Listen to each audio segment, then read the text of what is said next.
Desperté una vez más a las 5 de la mañana, como siempre lo hago desde hace años. El silencio de la casa me acompaña mientras camino hasta la cocina, mis pasos resonando en el piso frío. Preparo mi café negro, el único lujo que aún me permito sin pedirle permiso a nadie.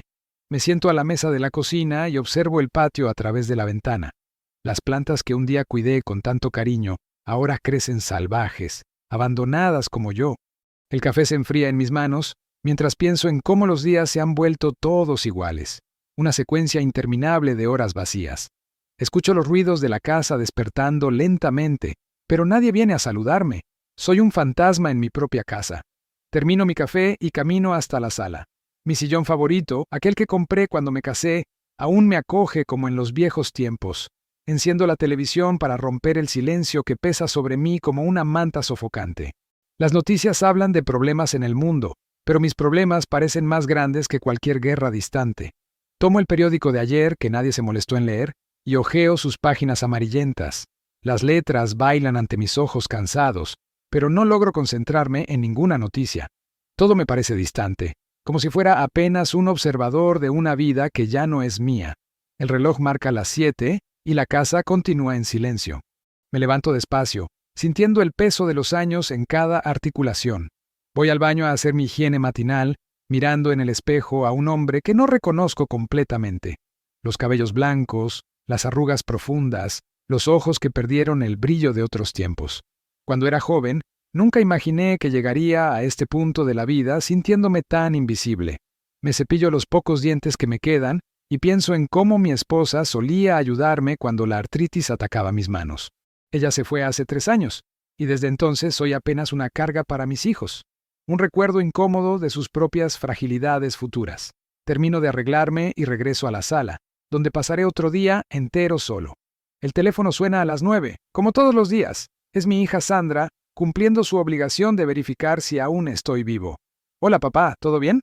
La pregunta suena mecánica, desprovista de cualquier interés genuino por la respuesta. Respondo que sí, que todo está bien, porque sé que ella no quiere oír sobre mi soledad o sobre los dolores que crecen cada día. ¡Qué bueno, papá! Cualquier cosa me llamas, ¿sí? Y cuelga antes de que pueda responder. Me quedo con el teléfono en la mano por algunos segundos, escuchando la señal de línea ocupada, preguntándome cuándo fue que nos volvimos extraños. Cuelgo el aparato y regreso a mi sillón, donde estaré hasta la hora del almuerzo, viendo programas de televisión que no me interesan. Preparo mi almuerzo solo, siempre lo mismo. Arroz, frijoles y un pedazo de carne que compré la semana pasada. Como despacio, saboreando cada bocado no por placer, sino para hacer pasar el tiempo. La mesa grande parece aún más grande cuando se come solo, las sillas vacías recordándome constantemente cómo esta casa una vez estuvo llena de vida y risas. Después del almuerzo, lavo los platos y organizo la cocina, movimientos automáticos que aprendí después de la muerte de mi esposa. Cada tarea doméstica es una pequeña victoria sobre el abandono, una forma de mantener la dignidad aun cuando nadie está mirando. A veces me pregunto para quién estoy manteniendo la casa ordenada, ya que ninguno de mis hijos viene a visitarme. Pero continúo, porque es lo que me queda. La tarde se arrastra como todas las otras. Camino por la casa observando los retratos en las paredes, memorias de una familia que un día fue unida y feliz. Mis nietos sonrientes en fotos de años atrás, antes de que crecieran y se olvidaran de la existencia del abuelo. Mis hijos en sus graduaciones, bodas, logros que ayudé a financiar con el sudor de mi trabajo. Me detengo ante una foto nuestra, toda la familia reunida en la última Navidad que pasamos juntos. Éramos 7 personas en esa mesa, ahora soy solo yo y mis recuerdos. Toco el vidrio del marco y susurro una oración silenciosa, pidiendo fuerzas para enfrentar un día más. El sol comienza a ponerse, tiñendo las paredes de la casa con una luz dorada que me recuerda tiempos mejores. Recuerdo cuando compré esta casa, hace 42 años. María y yo acabábamos de casarnos, y ella estaba embarazada de nuestro primer hijo, Roberto. Trabajaba como mecánico en un taller pequeño, pero soñaba con tener mi propio negocio.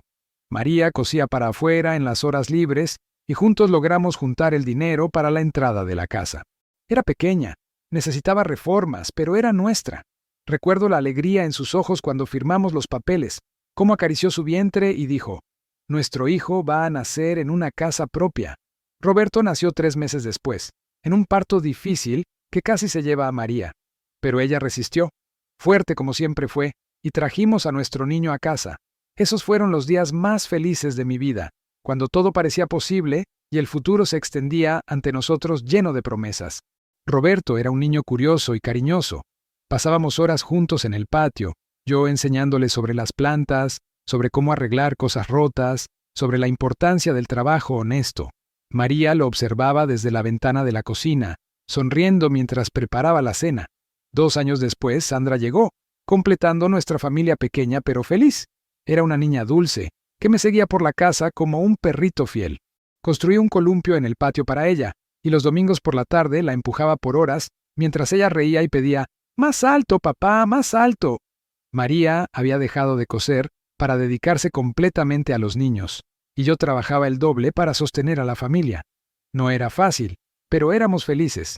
Teníamos los unos a los otros, teníamos sueños, teníamos amor suficiente para enfrentar cualquier dificultad que la vida nos pusiera por delante. Logré abrir mi propio taller cuando Roberto cumplió 10 años. Fue un riesgo calculado, pero que resultó bien. El taller creció, contraté empleados, y nuestra situación financiera mejoró considerablemente. Pudimos reformar la casa, comprar muebles nuevos, dar una mejor educación a los niños. Roberto mostraba interés por la mecánica, y yo soñaba con dejarle el negocio algún día. Sandra era excelente estudiante, soñaba con ser maestra. María volvió a sonreír como en los primeros años de matrimonio, libre de las preocupaciones financieras que tanto nos afligían. Viajamos a la playa por primera vez cuando los niños eran adolescentes. Recuerdo a todos nosotros en la arena, María con sombrero y vestido floreado, los niños corriendo en la playa. Tomé una foto nuestra ese día, que aún guardo en mi billetera. Éramos una familia completa, unida por el amor y los sueños compartidos. Roberto se graduó de ingeniero, contrariando mis expectativas de que asumiría el taller. Me sentí un poco decepcionado, pero orgulloso de su logro. Sandra se volvió maestra, como siempre soñó, se casó con un buen hombre y pronto me dio 3 nietos hermosos. Por algunos años, nuestra casa volvió a ser el centro de las reuniones familiares. El domingo era sagrado. Todos venían a almorzar con nosotros, los niños corrían por el patio, Roberto y yo conversábamos sobre trabajo mientras tomábamos cerveza en la terraza. María irradiaba felicidad siendo abuela, mimando a los nietos como había mimado a sus propios hijos. El taller prosperaba, yo estaba cerca de la jubilación. Teníamos una vida buena y estable. Pensaba que siempre sería así, que la familia siempre se mantendría unida. Qué equivocado estaba sobre lo que el tiempo puede hacer con los lazos que parecían inquebrantables. María comenzó a sentirse mal hace 3 años. Primero fueron pequeños mareos, que ella atribuía al cansancio. Después vino la falta de aire, los dolores en el pecho que insistía en ocultarme. Cuando finalmente la convencí de ir al médico, ya era demasiado tarde. El cáncer se había extendido y los médicos nos dieron 6 meses. Ella luchó valientemente por 8 meses, siempre preocupada por mí, siempre tratando de prepararme para la vida sin ella. «Necesitas aprender a cuidarte», decía mientras me enseñaba a usar la lavadora, a cocinar más que los sándwiches que sabía hacer. Los hijos venían más frecuentemente durante su enfermedad, pero siempre corriendo, siempre con prisa por volver a sus vidas ocupadas. María murió en una madrugada de invierno sosteniendo mi mano. Sus últimas palabras fueron, «Cuídate, mi amor. Los niños te van a necesitar». Ella se preocupaba por todos hasta el final, menos por sí misma. El funeral fue concurrido. María era querida por toda la vecindad, por los antiguos clientes del taller, por los padres de los alumnos de Sandra. Después de que todos se fueron, después de que las flores se marchitaron y la vida volvió a la normalidad para los otros, me quedé solo en esta casa por primera vez en más de 40 años. El silencio era ensordecedor. Roberto y Sandra se turnaban para venir a hacerme compañía en las primeras semanas, pero pronto sus visitas se volvieron escasas, después mecánicas, después casi inexistentes. Vendí el taller a un antiguo empleado por un precio justo. Ya no necesitaba el trabajo para mantenerme ocupado. Pensaba que aprovecharía para viajar, conocer lugares nuevos. Pero descubrí que viajar solo no tiene gracia, que los lugares solo son especiales cuando tenemos a alguien con quien compartir las experiencias. Me encerré en casa, en compañía de mis recuerdos y de la televisión ruidosa que no logra llenar el vacío dejado por la ausencia de María. Las primeras señales de que algo había cambiado en la relación con mis hijos aparecieron sutilmente. Roberto dejó de preguntarme sobre mi salud en las llamadas rápidas que hacía una vez por semana. Sandra comenzó a demostrar impaciencia cuando contaba la misma historia 2 veces. Las visitas, que ya eran raras, se volvieron aún más espaciadas. Cuando me quejaba de la soledad, escuchaba respuestas como «Papá, necesitas ocuparte» o «Papá, haz nuevos amigos», como si fuera simple recomenzar una vida social a los 78 años, como si las personas de mi edad estuvieran haciendo fila para hacerse amigas conmigo. Comencé a percibir que mi presencia en los raros almuerzos familiares causaba cierta incomodidad. Mis nietos, que antes corrían a abrazarme, ahora apenas quitaban los ojos de sus teléfonos para saludarme. Me había vuelto un estorbo, un recordatorio incómodo de que ellos también envejecerían algún día. La primera gran humillación ocurrió en el cumpleaños de Roberto. Llegué a su casa con 1 hora de retraso porque tuve dificultad para encontrar la dirección en el barrio nuevo donde vive. La fiesta ya había comenzado y percibí inmediatamente que yo estaba fuera de lugar. Todos los invitados eran jóvenes, colegas de trabajo de él y su esposa. Traté de entablar conversación con algunos, pero pronto percibí que mi presencia los incomodaba. Me senté en un rincón y me quedé observando a mi hijo, tan diferente del niño que jugaba conmigo en el patio. Estaba demasiado ocupado recibiendo a los invitados para prestarme atención. Cuando la nuera me trajo mi pedazo de pastel, la oí susurrar a una amiga. «Es el papá de Roberto, está medio... ¿Sabes cómo es, no? La edad llegó». Terminé el pastel en silencio y salí de la fiesta sin despedirme de nadie. Roberto ni siquiera notó mi ausencia. Sandra comenzó a tratarme como a un niño, hablándome en tono condescendiente, como si hubiera perdido la capacidad de entender cosas simples. «Papá, ¿estás seguro de que apagaste la estufa? Papá, ¿recordaste tomar la medicina de la presión? Papá, ¿no sería mejor que contrataras a alguien para que te ayude en casa?» Sus visitas se resumían a verificar si estaba tomando los medicamentos correctamente, si la casa no se estaba incendiando, si no me había caído en el baño. Ya no preguntaba cómo me sentía, qué pensaba, si necesitaba compañía. Era como si mi mundo interior hubiera dejado de importar, como si fuera apenas un cuerpo que necesitaba mantenimiento básico. Un día me sorprendió hablando por teléfono en el patio sobre mí. «Está bien físicamente, pero ya sabes, está cada día más raro, más testarudo. Creo que ya es hora de pensar en opciones». No especificó qué opciones, pero yo sabía exactamente de qué hablaba. La conversación que cambió todo ocurrió un sábado lluvioso de marzo. Roberto vino solo, sin su esposa ni mis nietos, lo que ya era extraño. Se sentó frente a mí en la sala con una expresión seria que no había visto desde que era adolescente y había roto algo importante. «Papá, necesitamos hablar», comenzó con esa voz grave que usa para las negociaciones en su trabajo. «Sandra y yo estuvimos conversando, y creemos que ya es hora de que consideres mudarte a un lugar donde puedas tener mejor cuidado». La frase cayó sobre mí como un rayo. «¿Un lugar?», dijo. No dijo casa, no dijo familia. «Un lugar. Tu salud está bien ahora, pero no sabemos por cuánto tiempo. Esta casa es muy grande para ti solo. Es peligrosa. Si te caes, si te enfermas, nadie va a saber hasta que sea demasiado tarde». Cada palabra era como una puñalada, no por lo que decía, sino por la frialdad con que lo decía. Este era mi hijo, el niño que cargué en mis hombros, que consolé cuando tuvo pesadillas, que ayudé a comprar su primera casa. Si hay algo que he aprendido en estos años de soledad, es que las historias como la mía son más comunes de lo que imaginamos. Tal vez tú, que me escuchas, también tienes un padre, una madre, un abuelo viviendo esta misma realidad silenciosa. Si es así, no dejes que sea demasiado tarde para cambiar esta historia. A veces una llamada, una visita, un abrazo sincero puede significar la diferencia entre la desesperanza y la esperanza. Y si esta historia te está tocando el corazón, considera suscribirte a este canal. Cada suscripción nos ayuda a seguir contando estas historias que necesitan ser escuchadas, que necesitan ser compartidas, que necesitan generar reflexión en nuestros corazones. Roberto continuó su discurso ensayado sobre residencias geriátricas, sobre cuidadores especializados, sobre la tranquilidad que tendrían sabiendo que estoy bien cuidado. Sandra llegó media hora después como si hubieran planeado el momento exacto de su entrada. «Papá, visitamos algunos lugares muy buenos. Son como hoteles, tienen actividades, gente de tu edad, vas a ir a hacer amigos, vas a tener compañía todo el tiempo». Sus palabras sonaban huecas como un comercial de televisión.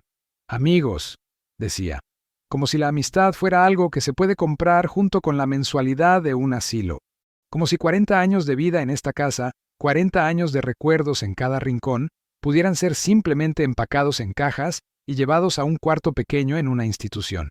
No es una decisión que tengas que tomar ahora, continuó Sandra, pero queremos que sepas que estamos preocupados por ti, preocupados por mí o preocupados por la responsabilidad que represento para sus vidas ordenadas y ocupadas. La reunión familiar se extendió por más de 2 horas. Trajeron folletos coloridos de residencias, testimonios de familias satisfechas, listas de actividades recreativas. Hablaron sobre mi seguridad, mi salud, mi bienestar, como si yo no estuviera allí, sentado frente a ellos. En ningún momento preguntaron qué quería yo, cómo me sentía con la propuesta, si tenía miedo, si tenía esperanzas, si tenía sueños que aún quería realizar. Cuando finalmente se fueron, prometiendo darte tiempo para pensar, me quedé sentado en mi sillón viendo los folletos esparcidos sobre la mesa de centro. Fotos de ancianos, sonrientes, jugando cartas, haciendo ejercicios, comiendo en comedores comunales. Todos parecían felices en esas imágenes perfectas. Pero yo conocía esa felicidad forzada, esa sonrisa de resignación que aparece cuando ya no tenemos opciones. Esa noche no logré dormir, dando vueltas en la cama que había compartido con María, preguntándome en qué momento había dejado de ser el patriarca de la familia para convertirme en su mayor problema. Los días siguientes fueron un torbellino de emociones confusas. Sandra comenzó a llamar todos los días, no para preguntar cómo estaba, sino para sondear mi disposición sobre la mudanza, como había comenzado a llamarla. Roberto apareció con un tasador para evaluar la casa, para cuando decidas venderla. La palabra decidir sonaba irónica en sus labios, cuando claramente ellos ya habían decidido por mí. Comencé a observar mi casa con ojos diferentes, viendo cada objeto, cada mueble, cada foto como parte de un inventario que pronto sería desmontado. El sillón donde María solía sentarse a tejer, la mesa donde desayunábamos juntos cada mañana, el jardín que planté con mis propias manos. Todo se volvería cosas del papá, que tendríamos que organizar. Sentía como si estuviera asistiendo a mi propio funeral, viendo cómo otros decidían el destino de mi vida, de mis pertenencias, de mis recuerdos. Una rabia sorda comenzó a crecer en mi pecho, una indignación que hacía años no sentía.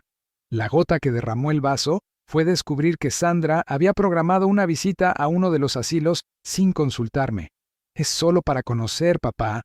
«No te comprometes a nada», dijo por teléfono el viernes anterior. Pero cuando llegó el lunes con una mujer de traje sastre que se presentó como coordinadora de ingresos, entendí que la decisión ya estaba tomada.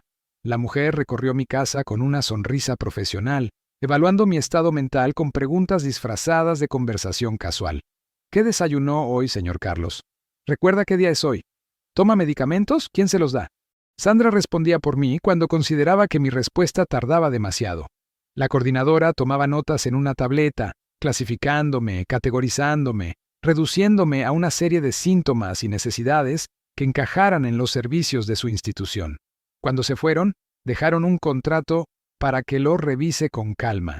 En la mesa de la cocina, al lado de mis medicamentos, quedó el papel que sellaría mi destino, mi entrada voluntaria al Hogar Geriátrico San Martín. Esa noche, sentado en la oscuridad de mi sala, algo cambió dentro de mí. Por primera vez en 3 años, desde la muerte de María, sentí una claridad absoluta sobre lo que estaba sucediendo y lo que debía hacer. No era senilidad lo que mis hijos veían en mí, era inconveniencia. No era cuidado lo que me ofrecían, era deshacerse del problema que representaba para sus vidas. Ellos habían crecido, formado sus propias familias, construido sus carreras exitosas.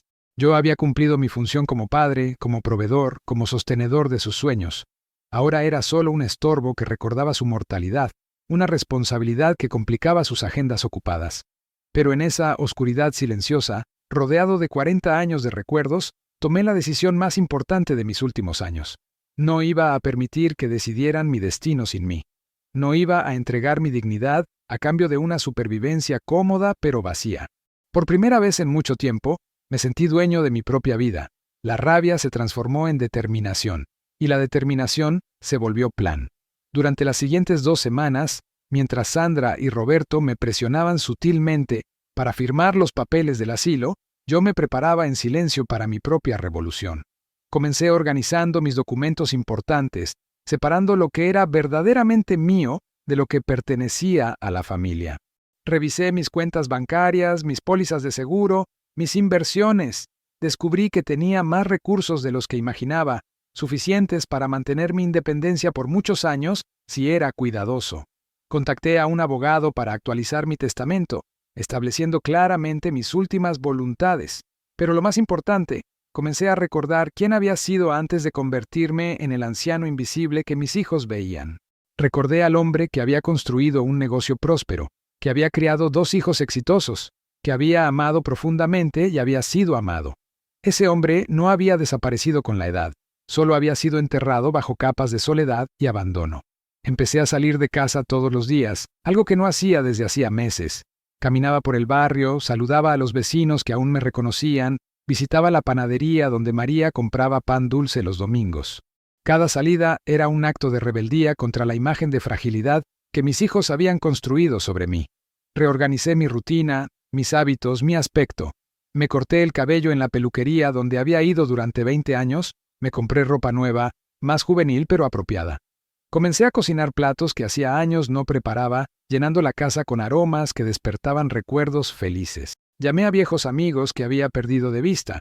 Algunos ya habían muerto, otros estaban en situaciones similares a la mía, pero encontré 3 o 4 que aún conservaban su independencia y su alegría de vivir.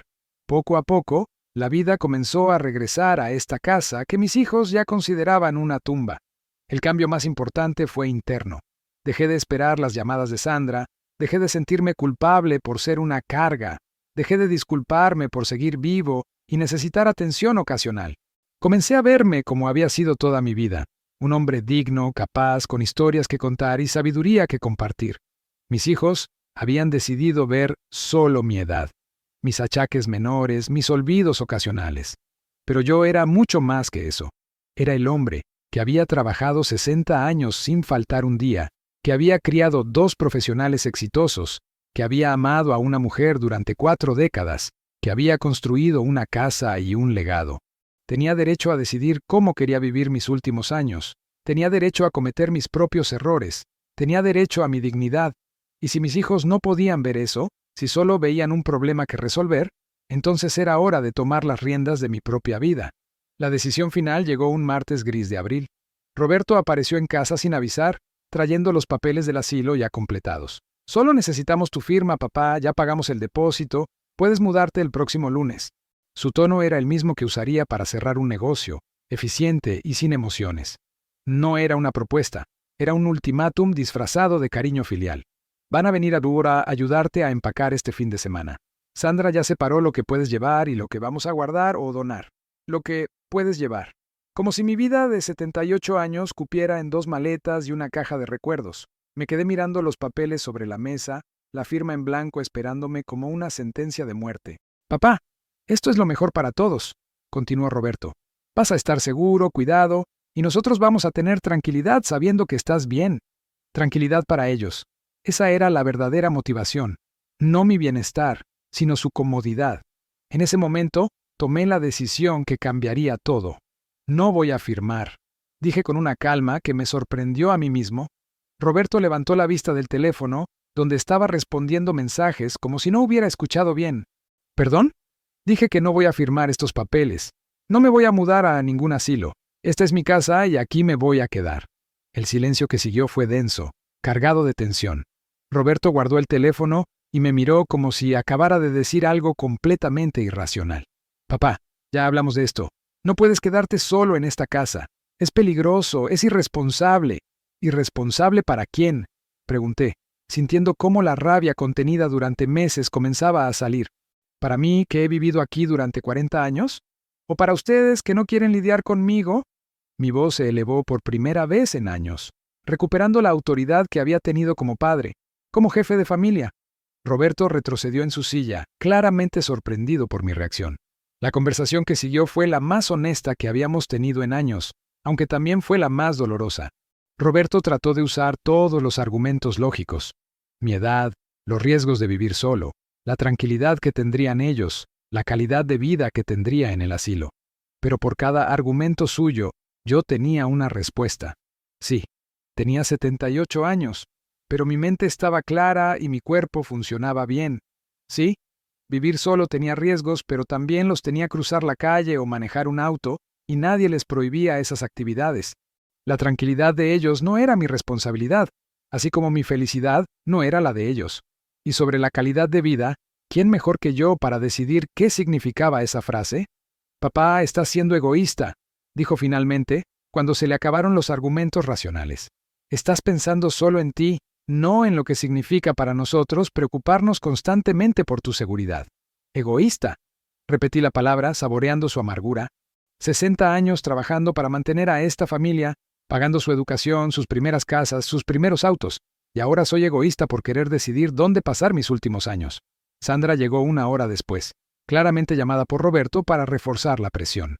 La estrategia de los dos era predecible. Sandra apelaría a las emociones, Roberto a la lógica. Papá, estamos preocupados por ti, te ves cansado, descuidado, triste. En el asilo vas a tener compañía, actividades, cuidado médico, vas a ser feliz de nuevo. ¿Feliz? Pregunté. ¿Tú crees que voy a ser feliz lejos de la casa donde viví con tu madre, lejos de los recuerdos de toda mi vida, rodeado de extraños que me van a tratar como a un niño? Las lágrimas comenzaron a brotar de sus ojos, pero no de tristeza, sino de frustración. Es que no entiendes. No podemos estar tranquilos sabiendo que estás solo. Cada día esperamos una llamada diciéndonos que algo te pasó. ¿Y por eso la solución es encerrarme en vida? Respondí. ¿No se les ocurrió visitarme más seguido, llamarme más, incluirme en sus vidas? La soledad que tanto les preocupa la crearon ustedes mismos. El silencio que siguió fue ensordecedor. Finalmente, había puesto sobre la mesa la verdad que todos sabíamos, pero nadie se atrevía a mencionar. La discusión se prolongó hasta bien entrada la noche. Roberto trató de intimidarme hablando de procedimientos legales, de incapacidad mental, de intervención médica. Sandra lloró, me suplicó, me acusó de no amarlos lo suficiente como para darles tranquilidad. Pero yo me mantuve firme, sintiendo cómo recuperaba poco a poco la autoridad que había perdido gradualmente. No era el anciano frágil y confundido que ellos veían, era el mismo hombre que había tomado decisiones difíciles toda su vida, que había enfrentado crisis económicas, problemas familiares, la enfermedad y muerte de su esposa. Si tanto les preocupó, dije finalmente, entonces compórtense como hijos verdaderos. Vengan a visitarme, llámenme para conversar de verdad, inclúyanme en sus vidas, pero no me pidan que desaparezca silenciosamente para su comodidad. Cuando se fueron esa noche, sabía que había ganado una batalla, pero también sabía que la guerra apenas comenzaba. Los papeles del asilo quedaron sobre la mesa, sin firma, como símbolo de mi primera victoria en años. La reacción no se hizo esperar. Durante las siguientes semanas, Roberto y Sandra intensificaron su campaña. Trajeron a sus cónyuges para reforzar los argumentos. Contactaron a mi médico para que evaluara mi estado mental. Incluso hablaron con algunos vecinos sugiriendo que yo ya no era capaz de cuidarme solo. Pero cada movimiento suyo solo fortalecía mi resolve. Comencé a documentar todo, grabando conversaciones, guardando correos electrónicos, preparándome para cualquier intento legal que pudieran hacer. Contraté una empleada doméstica que viniera 3 veces por semana, no porque la necesitara, sino para demostrar que podía cuidarme solo.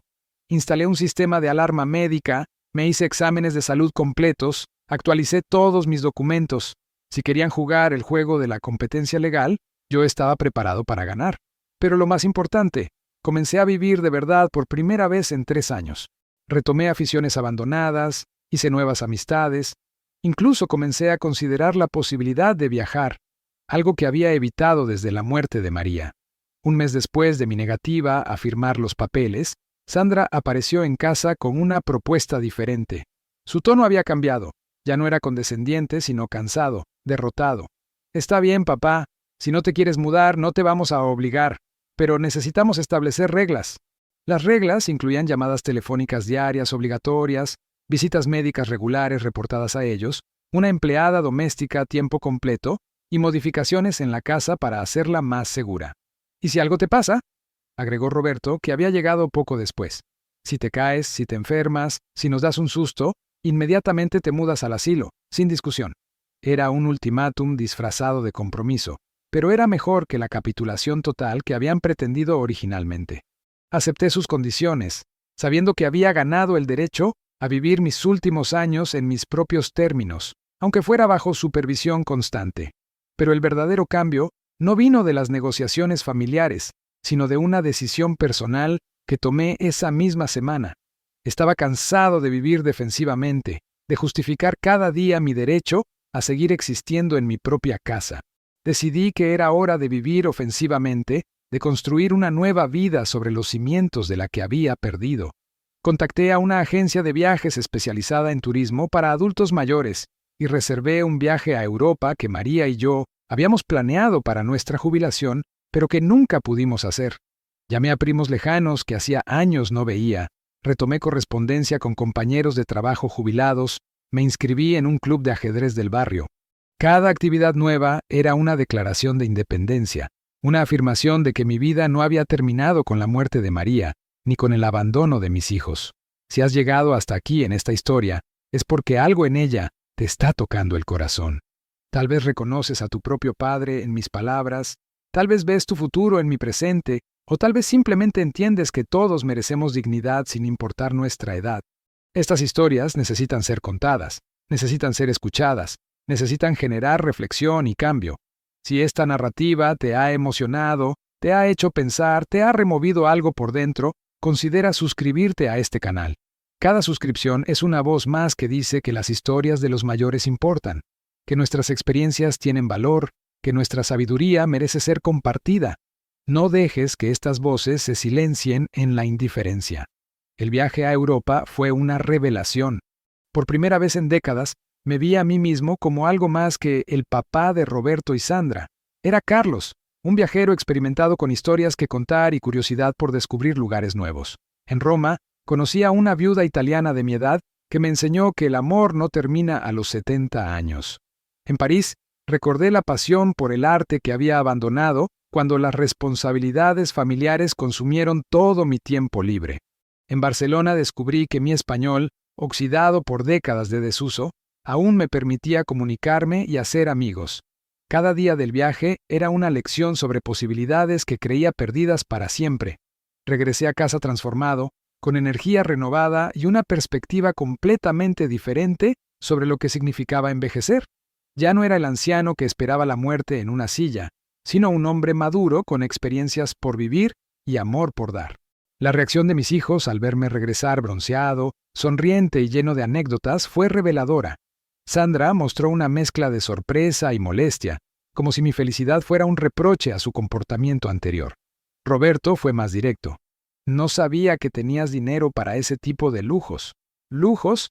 Había llamado a mi búsqueda de la felicidad.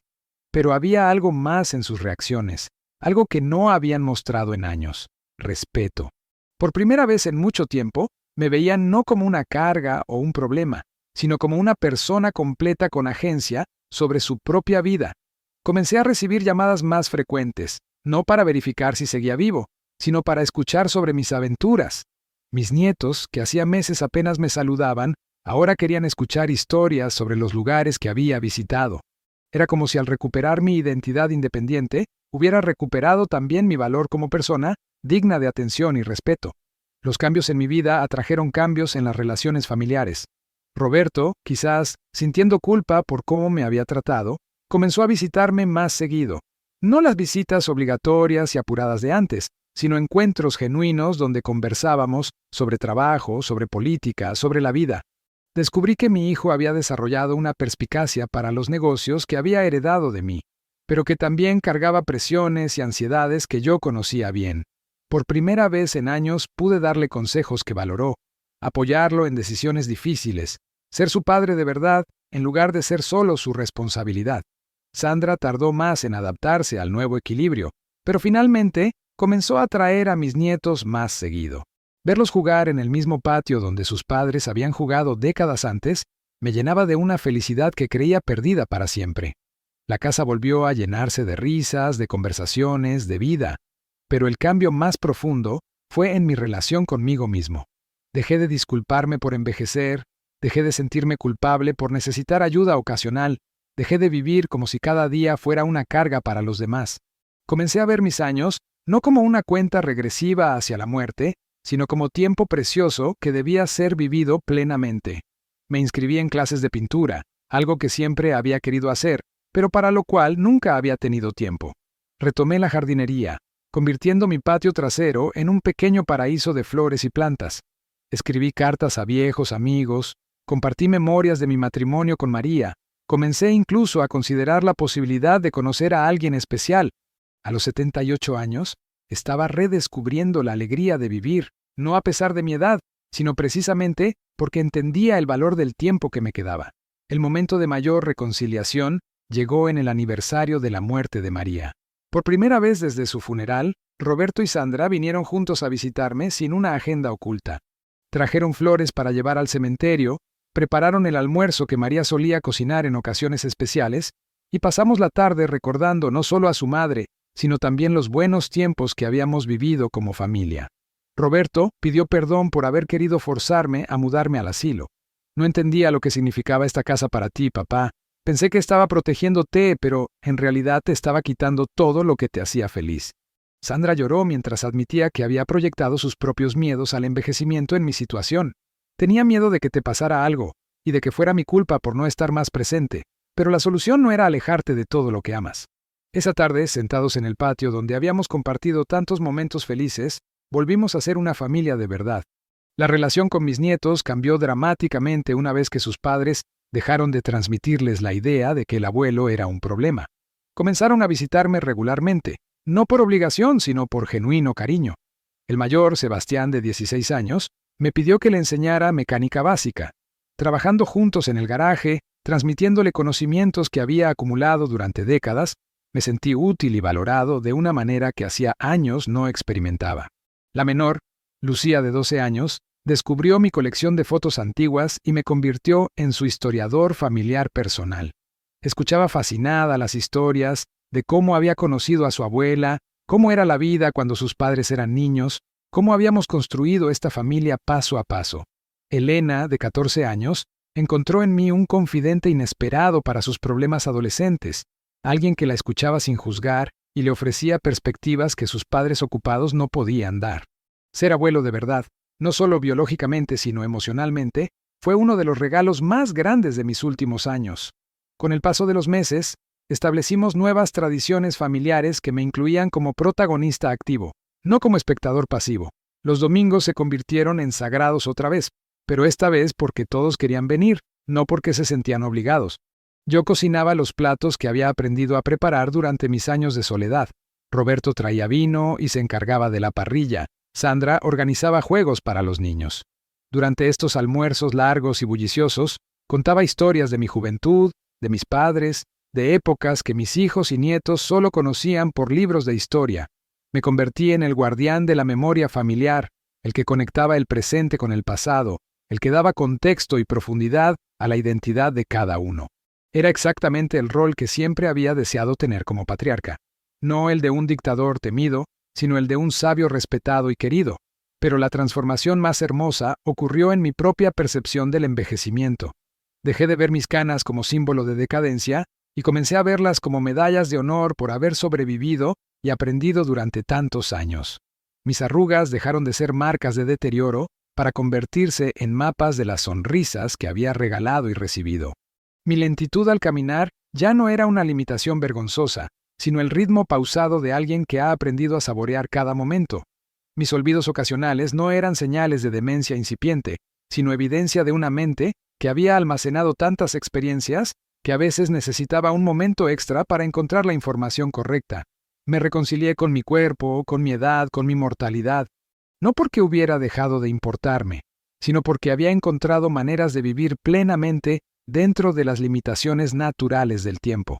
El último gran cambio llegó cuando decidí escribir mis memorias, no con la pretensión de publicar un libro, sino como un regalo para mis descendientes, un legado de historias y lecciones que podrían perderse cuando yo ya no estuviera aquí para contarlas. Pasaba horas cada día escribiendo a mano, recordando episodios olvidados, reflexionando sobre errores y aciertos, destilando la sabiduría que había acumulado en casi 8 décadas de vida. Roberto me regaló una computadora y Sandra me enseñó a usarla, invirtiendo finalmente los roles de maestro y estudiante que habíamos tenido cuando ellos eran niños. Escribir se convirtió en una forma de terapia, de autoanálisis, de reconciliación con mi propia historia. Cada página era un acto de amor hacia la familia que había construido y hacia el hombre que había sido. A medida que escribo estas palabras finales, sentado en mi sillón favorito con el sol de la tarde filtrándose por las ventanas, siento una paz profunda que no había experimentado desde los últimos años de mi matrimonio con María. No porque mi vida sea perfecta, sino porque es auténticamente mía. Mis hijos aprendieron a respetarme no como el anciano problemático que pensaban que era, sino como el hombre complejo y digno que siempre fui. Mis nietos descubrieron en mí no solo a un abuelo, sino a un amigo, un maestro, un confidente. Y yo redescubrí que el final de la vida no tiene que ser una lenta decadencia hacia la irrelevancia, sino que puede ser una época de florecimiento tardío, de profundización de relaciones, de sabiduría compartida. Esta casa, que mis hijos querían que abandonara por mi supuesto bien, se convirtió en el escenario de los años más plenos y significativos de mi vida desde la muerte de María. La lección que aprendí, y que espero transmitir a quien escuche esta historia, es que la vejez no es una enfermedad que hay que curar ni un problema que hay que resolver. Es una etapa natural de la vida que puede ser vivida con dignidad, propósito y alegría si nos negamos a aceptar la invisibilidad que la sociedad trata de imponernos. Los ancianos no somos cargas ni estorbos, somos bibliotecas vivientes, repositorios de experiencia, puentes entre generaciones. Merecemos respeto, no lástima. Merecemos inclusión, no aislamiento. Merecemos amor genuino, no cuidado condescendiente. Y si nuestras familias no pueden darnos eso naturalmente, tenemos el derecho y la responsabilidad de exigirlo, de luchar por ello, de no aceptar menos de lo que merecemos, porque al final del día, la manera como tratamos a nuestros mayores revela el tipo de sociedad que somos, pero también el tipo de ancianos en que nos convertiremos nosotros mismos. Gracias por haberme acompañado en este viaje emocional, por haber dedicado tu tiempo a escuchar la historia de un viejo que se negó a desaparecer silenciosamente. Si estas palabras te han tocado el corazón, si han despertado reflexiones sobre tus propios padres o abuelos, si te han hecho pensar en el tipo de anciano que quieres ser algún día, te invito a compartir esa reflexión en los comentarios. Cuéntame tu historia. Háblame de los mayores importantes en tu vida. Sugiere temas que te gustaría que exploráramos en futuros videos. Cada comentario, cada historia compartida, cada suscripción a este canal es una forma de honrar a todos los ancianos que luchan por mantener su dignidad en un mundo que frecuentemente los olvida. Mantengamos viva la conversación sobre el envejecimiento digno, el respeto intergeneracional y el valor incalculable de nuestros mayores.